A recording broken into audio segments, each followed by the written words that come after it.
soient consolés, ceux qui ont perdu tout espoir, et que soient éclairés ceux qui marchent dans le noir. Vienne ton règne, Dieu notre Père. Vienne ton règne sur notre terre. Vienne ton règne au cœur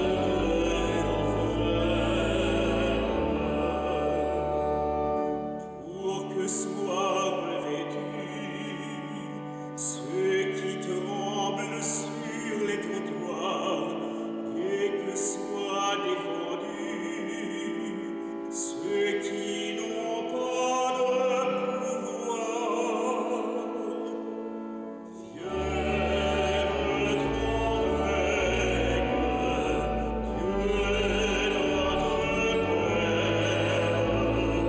Vienne ton règne sur notre terre. Vienne ton règne au cœur de nos frères.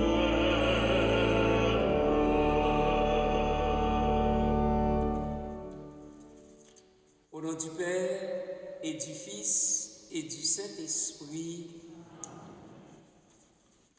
que le Christ qui est, qui était et qui vient soit toujours avec vous. Nous nous présentons devant Dieu avec nos limites et nos faiblesses, mais aussi avec l'assurance de sa miséricorde et de son pardon. Tournons-nous vers lui avec confiance. Seigneur Jésus, tu as pris notre chair et notre vulnérabilité et tu as connu la tentation. Prends pitié de nous. Prends pitié de nous. Ô Christ, toi qui apportes la consolation et la guérison, prends pitié de nous. Prends pitié de nous. Seigneur, tu es maître du temps, tu es l'aboutissement de notre histoire, prends pitié de nous. Prends pitié de nous. Que le Dieu de la miséricorde et de la paix nous pardonne nos péchés et nous conduise à la vie éternelle.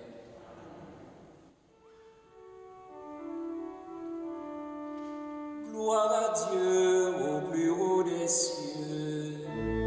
Et paix sur la terre au peuple qui l'aime. Nous te louons, nous te bénissons, nous t'adorons, nous te glorifions, nous te rendons grâce pour ton immense gloire. Seigneur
Seigneur notre Dieu, nous t'en prions, accorde-nous la joie de t'appartenir sans réserve, car c'est un bonheur durable et profond de servir constamment le Créateur de tout bien. Par Jésus-Christ, ton Fils, notre Seigneur, qui vit et règne avec toi dans l'unité du Saint-Esprit, Dieu, pour les siècles des siècles.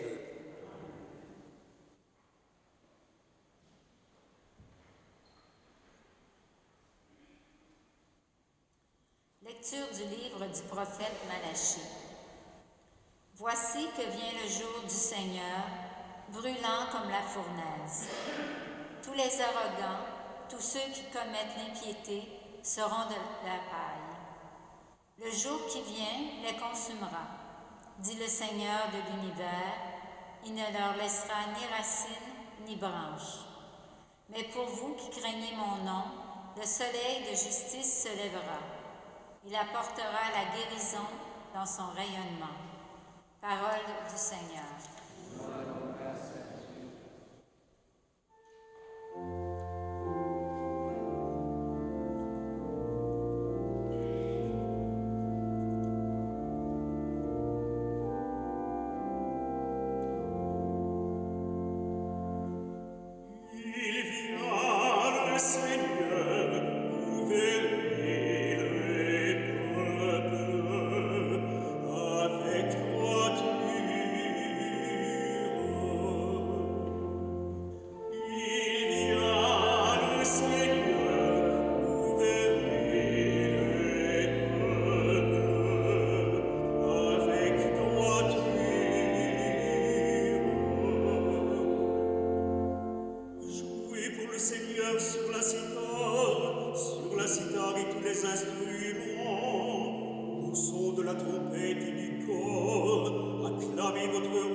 Lecture de la deuxième lettre de Saint Paul apôtre aux Thessaloniciens. Frères, vous savez bien, vous, ce qu'il faut faire pour nous imiter. Nous n'avons pas vécu parmi vous de façon désordonnée, et le pain que nous avons mangé, nous ne l'avons pas reçu gratuitement. Au contraire, dans la peine et la fatigue, nuit et jour, nous avons travaillé pour n'être à la charge d'aucun d'entre vous. Bien sûr, nous avons le droit d'être à charge, mais nous avons voulu être pour vous un modèle à imiter. Et quand nous étions chez vous, nous vous donnions cet ordre. Si quelqu'un ne veut pas travailler, qu'il ne mange pas non plus. Or, nous apprenons que certains d'entre vous mènent une vie déréglée, affairée, sans rien faire.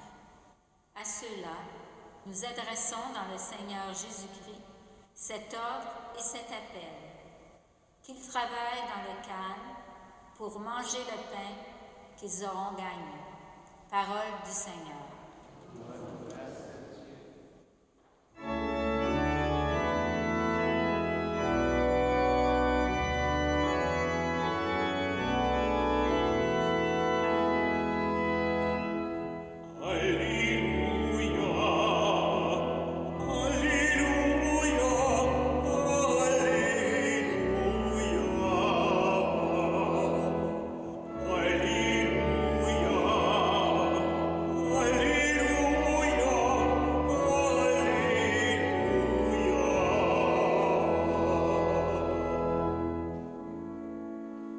Redressez-vous et relevez la tête, car votre rédemption approche.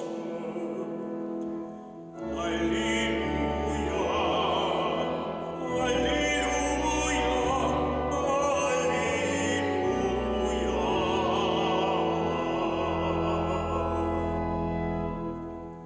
Le Seigneur soit avec vous. Évangile de Jésus-Christ selon saint Luc.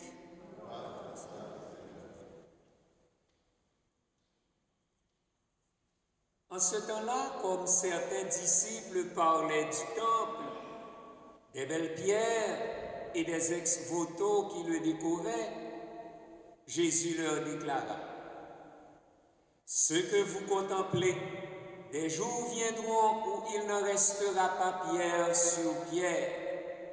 Tout sera détruit. Ils lui demandèrent: Maître, quand cela arrivera-t-il? Et quel sera le signe que cela est sur le point d'arriver? Jésus répondit: prenez garde de ne pas vous laisser égarer, car beaucoup viendront sous mon nom et diront: c'est moi. Ou encore: le moment est tout proche. Ne marchez pas derrière eux. Quand vous entendrez parler de guerre et de désordre, ne soyez pas terrifiés. Il faut que cela arrive d'abord, mais ce ne sera pas aussitôt la fin. Alors Jésus ajouta: on se dressera nation contre nation, royaume contre royaume. Il y aura de grands tremblements de terre et, en divers lieux, des famines et des épidémies. Des phénomènes effrayants surviendront et de grands signes venus du ciel. Mais avant tout cela, on portera la main sur vous et l'on vous persécutera. On vous livrera aux synagogues et aux prisons. On vous fera comparaître devant des rois et des gouverneurs à cause de mon nom. Cela vous amènera à rendre témoignage. Mettez-vous donc dans l'esprit que vous n'avez pas à vous préoccuper de votre défense. C'est moi qui vous donnerai un langage et une sagesse à laquelle tous vos adversaires ne pourront ni résister ni s'opposer. Vous serez livrés même par vos parents, vos frères, votre famille et vos amis, et ils feront mettre à mort certains d'entre vous. Vous serez détestés de tous à cause de mon nom. Mais pas un cheveu de votre tête ne sera perdu. C'est par votre persévérance que vous garderez votre vie. Acclamons la parole de Dieu.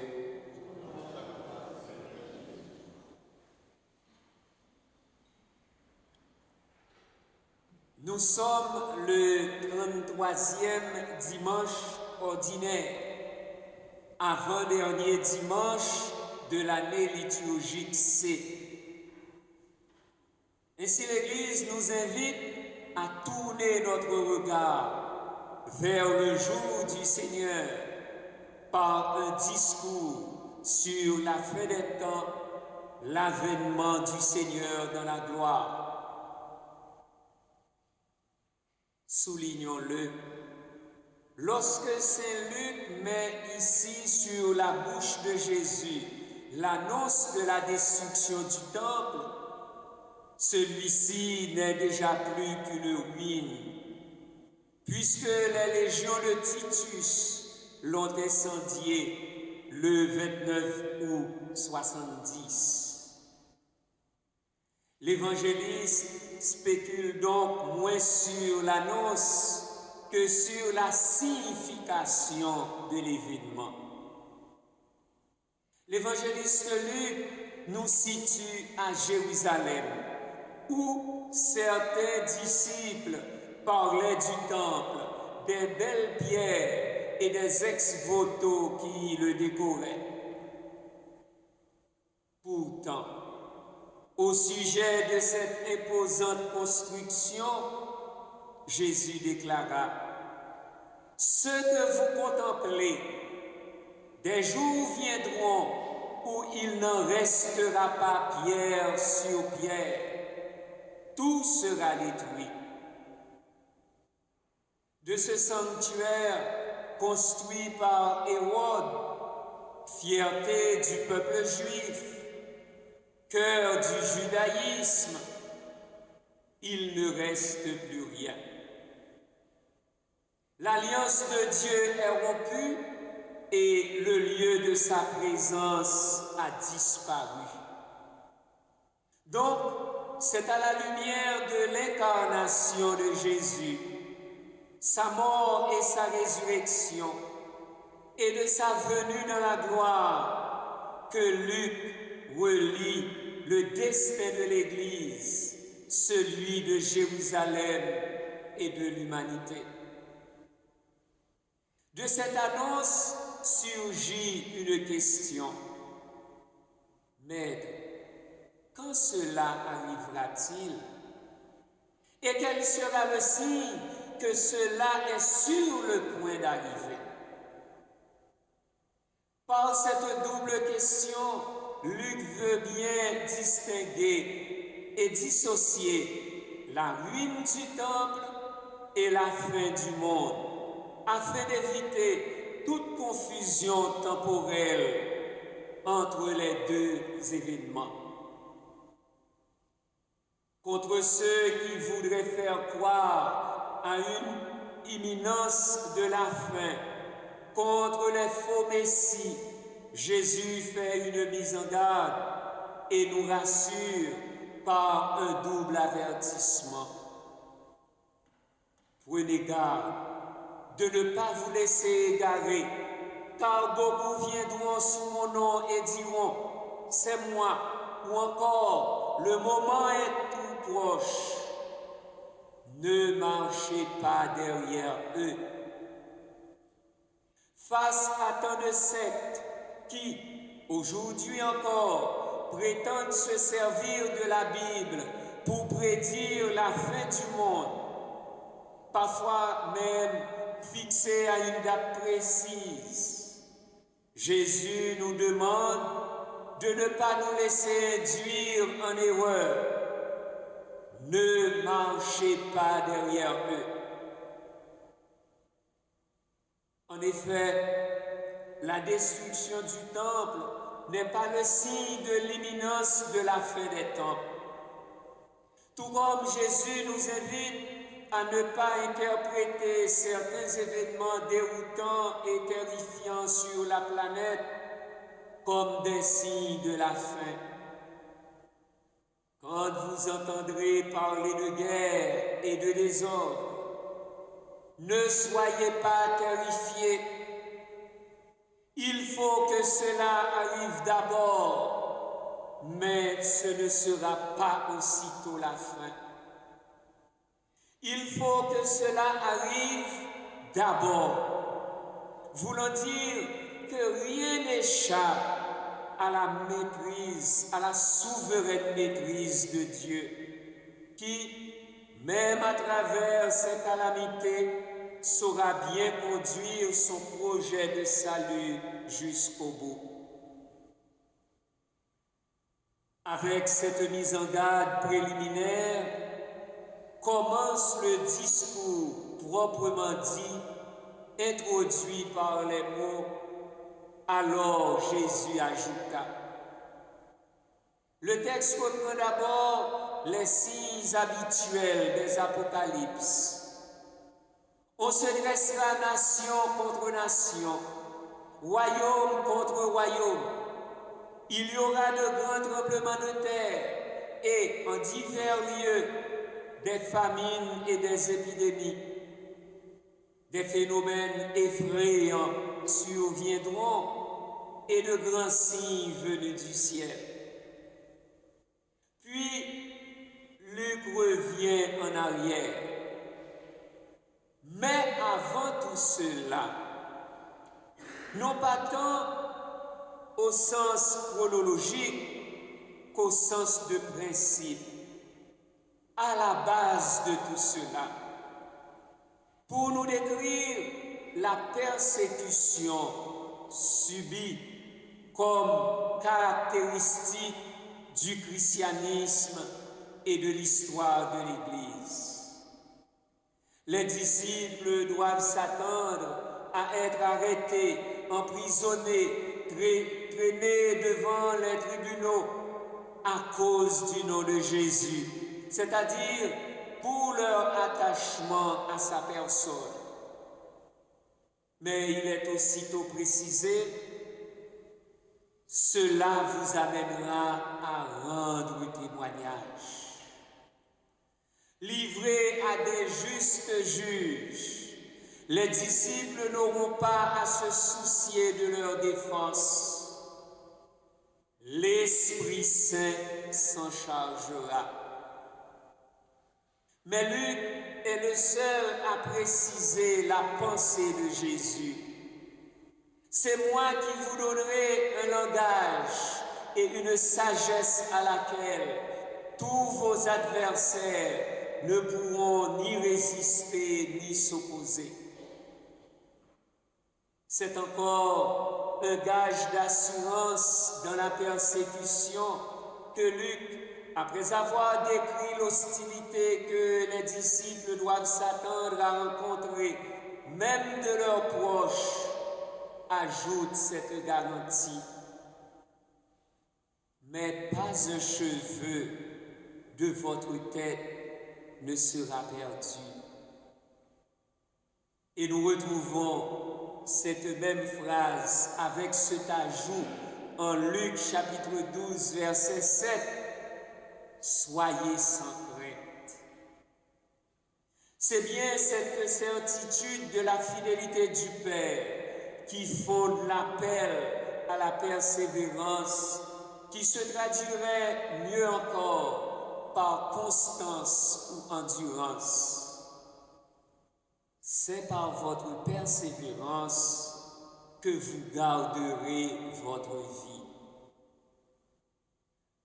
Le jour du Seigneur, que l'on pensait proche, a provoqué chez certains Thessaloniciens une attitude de passivité dangereuse. Paul les appelle des affairés sans rien faire. L'apôtre Paul protesta. Bien au contraire, la certitude du salut final doit donner de nouvelles impulsions à nos activités journalières.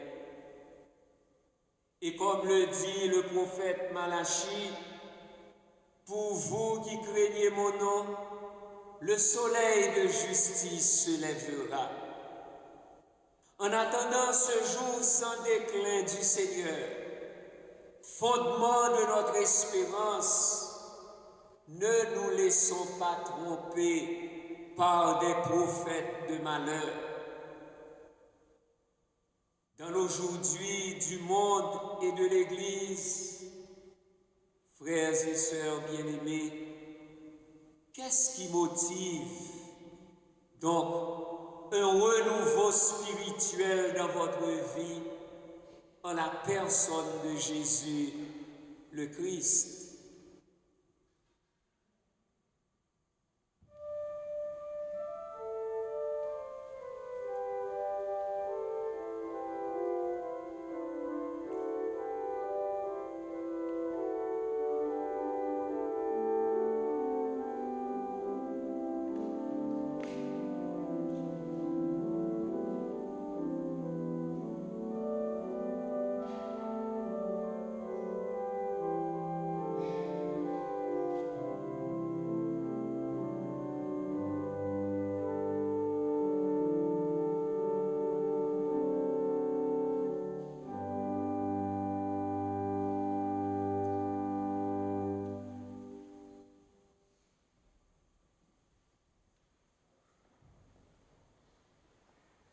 Jésus reviendra dans la gloire pour juger les vivants et les morts, et son règne n'aura pas de fin. Proclamons la foi de l'Église.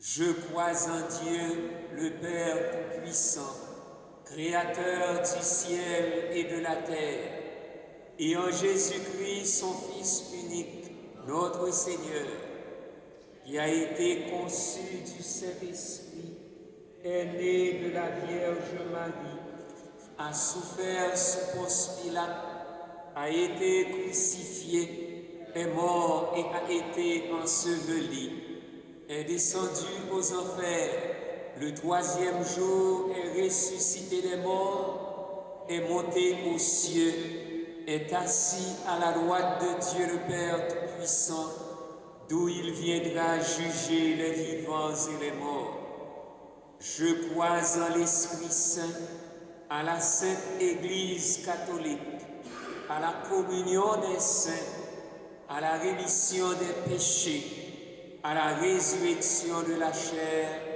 à la vie éternelle. Amen. Portés par la foi au Dieu fidèle, unissons-nous dans une même prière pour nos frères et sœurs du monde entier en lui disant ensemble: Dieu de tendresse, souviens-toi de nous. Dieu de tendresse, souviens-toi de nous. Pour les populations bouleversées par la guerre et la dévastation qu'elle entraîne, prions. Dieu de tendresse, souviens-toi de nous. Pour les personnes traumatisées par des gestes de violence subis dans leur enfance, prions. Dieu de tendresse, souviens-toi de nous. Pour les chefs politiques dont les décisions engendrent des conséquences parfois importantes sur la collectivité, prions. Dieu de tendresse, souviens-toi de nous. Pour les gens qui ont à jouer un rôle de médiation dans des conflits de famille ou de travail, prions. Dieu de tendresse, souviens-toi de nous. Pour les membres de nos communautés qui cherchent à devenir toujours davantage des agents et agentes de paix, prions. Dieu de tendresse, souviens-toi de nous. Prions à nos intentions personnelles. Portons le peuple de l'Ukraine, le peuple haïtien dans nos prières, et prions aussi pour toutes les personnes qui se recommandent à nous. Dieu de tendresse, souviens-toi de nous. Seigneur, Père de tous les êtres humains, éveille-nous aux besoins de nos frères et sœurs et rends-nous solidaires de tous les efforts pour apporter la paix dans notre monde. Par le Christ, notre Seigneur.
unis ensemble au moment d'offrir le sacrifice de toute l'Église.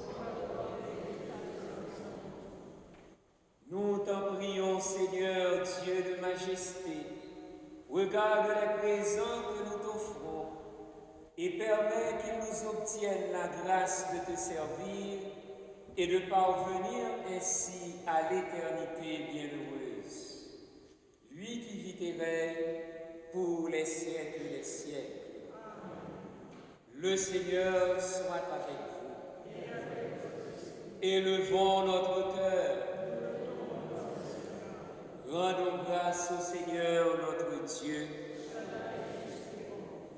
Vraiment, il est juste et bon pour ta gloire et notre salut de t'offrir notre action de grâce toujours et en tout lieu, Seigneur, Père très saint, Dieu éternel et tout-puissant. Nous reconnaissons le signe de ton immense gloire quand tu portes secours à la faiblesse humaine par ta puissance divine, mais plus encore quand ton Fils prend notre condition mortelle pour nous guérir de la mort. Ainsi, tu fais de notre existence périssable un passage vers le salut par le Christ notre Seigneur. Par lui, les anges adorent ta majesté et se réjouissent en ta présence à jamais. À leur hymne de louange, laisse-nous joindre nos voix pour chanter et proclamer.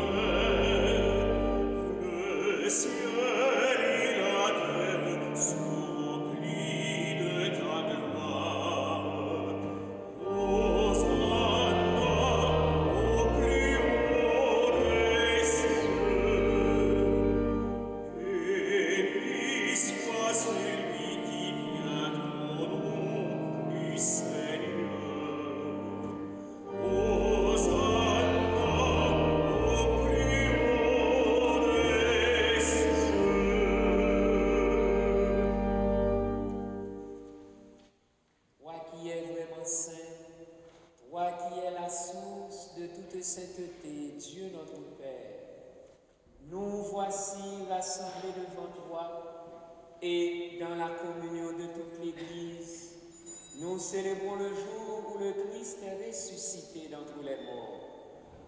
Par lui que tu as élevé à ta droite, nous te prions. Sanctifie ces offrandes en répandant sur elles ton esprit, qu'elles deviennent pour nous le corps et le sang de Jésus, le Christ, notre Seigneur. Au moment d'être livré et d'entrer librement dans sa passion, il prit le pain, il rendit grâce, il le rompit et le donna à ses disciples en disant « Prenez et mangez-en tous. Ceci est mon corps livré pour vous. »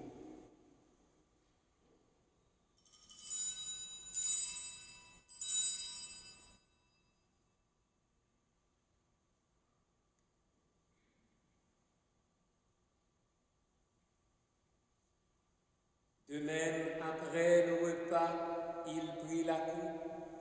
De nouveau, il rendit grâce et la donna à ses disciples en disant « Prenez et buvez-en tous, car ceci est la coupe de mon sang, le sang de l'alliance nouvelle et éternelle, qui sera versé pour vous et pour la multitude en rémission des péchés. Vous ferez cela en mémoire de moi. »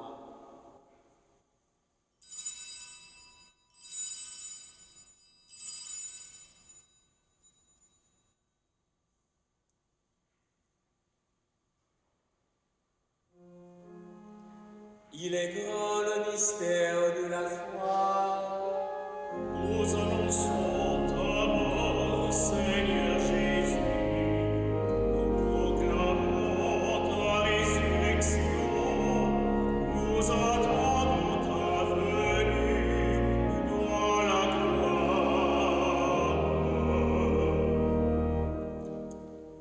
En faisant ainsi mémoire de la mort et de la résurrection de ton Fils, nous t'offrons, Seigneur, le pain de la vie et la coupe du salut. Et nous te rendons grâce, car tu nous as estimés dignes de nous tenir devant toi pour te servir. Humblement, nous te demandons qu'en ayant part au corps et au sang du Christ, nous soyons rassemblés par l'Esprit Saint en un seul corps. Souviens-toi, Seigneur, de ton Église répandue à travers le monde. Fais-la grandir dans ta charité en union avec notre pape François, notre évêque Christian et tous les évêques, les prêtres et les diacres. Souviens-toi aussi de nos frères et sœurs qui se sont endormis dans l'espérance de la résurrection. Souviens-toi de Colette Pacnon. Souviens-toi de Reine Leclerc et Benoît l'évêque. Souviens-toi de Usbin Carter. Et souviens-toi dans ta miséricorde de tous les défunts. Accueille-les dans la lumière de ton visage. Sur Ralph Labarre, sur Gerbif tranquille et sa famille, sur Jimmy diligent en action de grâce, sur Marc-Antoine Vériquin en action de grâce, et sur nous tous enfin nous implorons ta bonté. Permets qu'avec la Vierge Marie, la bienheureuse Mère de Dieu, avec Saint Joseph son époux, avec les apôtres, Saint Vincent de Paul et tous les saints qui ont fait ta joie au long des âges, nous ayons part à la vie éternelle et que nous chantions ta louange et ta gloire par ton Fils Jésus le Christ.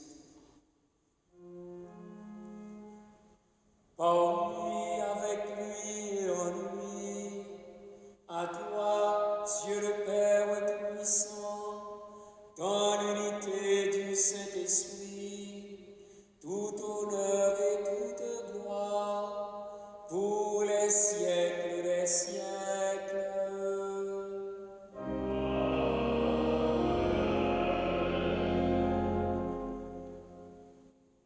Comme nous l'avons appris du Sauveur, et selon son commandement, nous osons dire: Notre Père qui es aux cieux, que ton nom soit sanctifié, que ton règne vienne, que ta volonté soit faite sur la terre comme au ciel.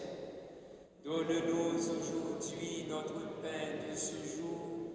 Pardonne-nous nos offenses, comme nous pardonnons aussi à ceux qui nous ont offensés, et ne nous laisse pas entrer en tentation, mais délivre-nous du mal. Délivre-nous de tout mal, Seigneur, et donne la paix à notre temps. Soutenus par ta miséricorde, nous serons libérés de tout péché, à l'abri de toute épreuve, nous qui attendons que se réalise cette bienheureuse espérance, l'avènement de Jésus-Christ, notre Sauveur. Car c'est à toi qu'appartiennent le règne, la puissance et la gloire pour les siècles des siècles. Seigneur Jésus-Christ, tu as dit à tes apôtres: je vous laisse la paix, je vous donne ma paix. Ne regarde pas nos péchés, mais la foi de ton Église. Pour que ta volonté s'accomplisse, donne-lui toujours cette paix et conduis-la vers l'unité parfaite, toi qui vis et règnes pour les siècles des siècles. Que la paix du Seigneur soit toujours avec vous.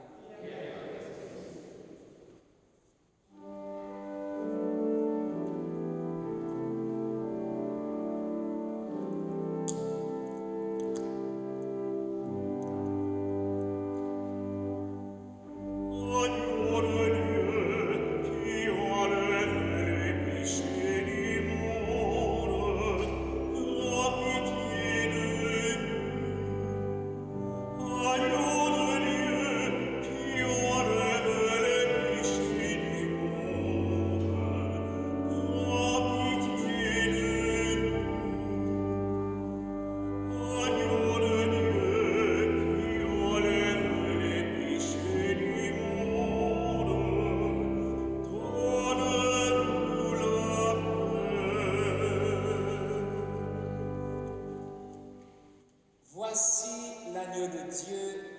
Voici celui qui enlève les péchés du monde. Heureux les invités au repas des noces de l'agneau. Seigneur, je ne suis pas digne de te recevoir, mais dis seulement une parole et je serai guéri. Le corps du Christ.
Prions le Seigneur. Seigneur, nous avons reçu les dons que tu nous as faits dans ce sacrement et nous te supplions humblement.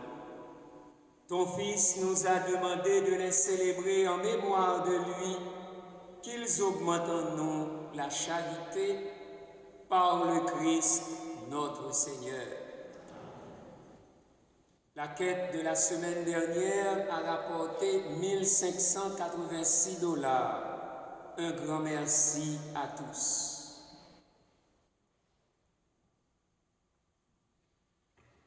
Au bonheur de tous, nous vous invitons à admirer et à prier auprès de notre nouvelle installation de la Vierge de Fatima sur la cour de l'église.